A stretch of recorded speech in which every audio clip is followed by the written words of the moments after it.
Opština Vinica Godinavak je potroši 220.000 denari za akcijite za zalovuvanje i tretman na bezdomните кучиња.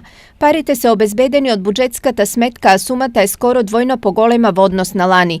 Заловувањето повторно ќе го вршат екипи на ветеринарниот центар од Куманово, чија понуда беше избрана за најповолна на тендерската постапка. Во текот на денешниот ден беше извршено заловување на нерегистрирани кучиња, односно кучиња скитници. Акцијата помина успешно и денеска беа зловени предвидениот број на кучиња. Ова беше првата акција, но ние не застануваме тука. Во текот на наредниот, во блиска иднина, во наредниот период, ќе бидат проведени уште неколку акции за заловување на кучиња скитници. Заловувањето на кучињата се реализираше во централното подрачје на Виница, каде имало најмногу поплаки за агресивност и напади од животните. Следната акција за третман на бездомните кучиња ќе се одржи на почетокот на идниот месец, а до крајот на годината се планирани уште неколку заловувања.